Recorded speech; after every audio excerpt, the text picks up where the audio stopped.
All right, let's talk macro perspective with Trump presidency on Bitcoin. Um, so, what you have now is government's net buyers, and this could range through the end of next year, really. Like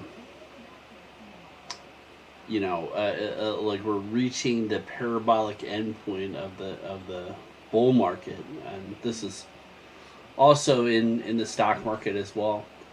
I expect late 2025, in the best case scenario, to have another kind of COVID crash, right? They need to kind of get the frothiness out. They need to have some kind of deflation.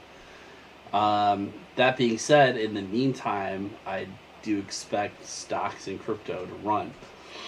So, next stop would be 96K, I would say, for Bitcoin on the monthly scale. So, what we see on the weekly is this turning up and crossing, and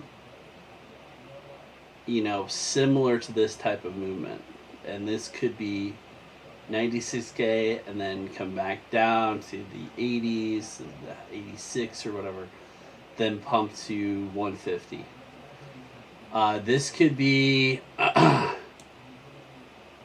just breaching this. This is like relative strength, right, of the market.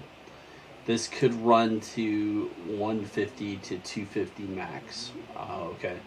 So, we'll have a break, another cross, another rest, and then potentially through the end of the next year, we'll have another pump. And this is the MACD. This is another very classic indicator. On the macro, you have a Bitcoin president.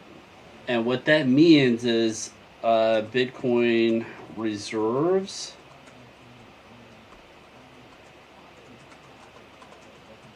being commonplace, right? So if you look at Trump's statement as far as strategy goes, he's going to keep the $200,000 Bitcoin, and he's going to be buying it.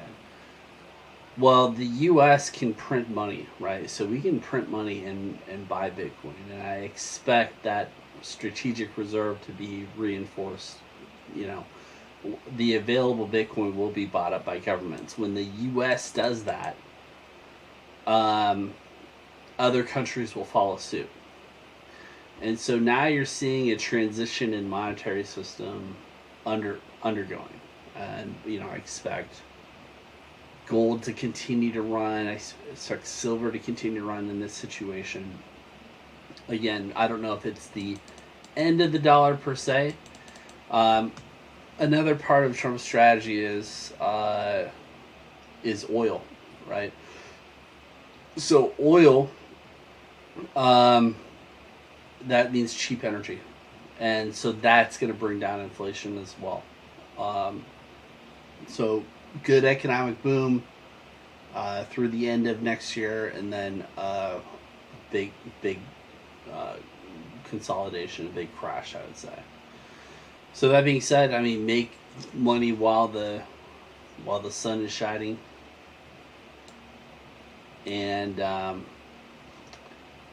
look for tops.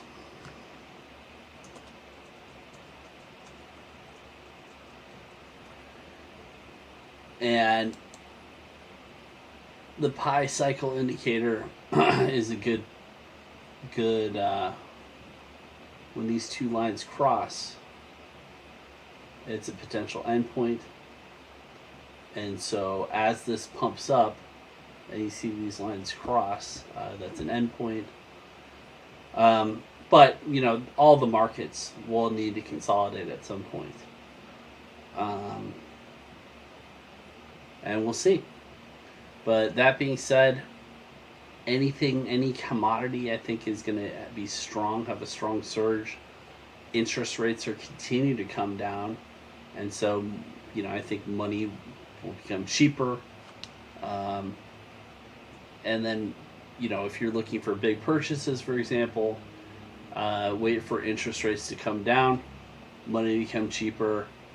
Hopefully real estate comes down, and then when with that low interest rate, let a consolidation happen, let a crash happen, and then buy a house, for example. That's one way to do it.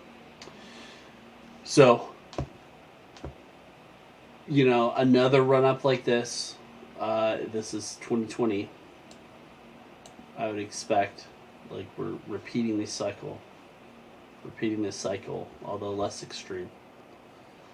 So we'll see, but that is the macro perspective on what's going on.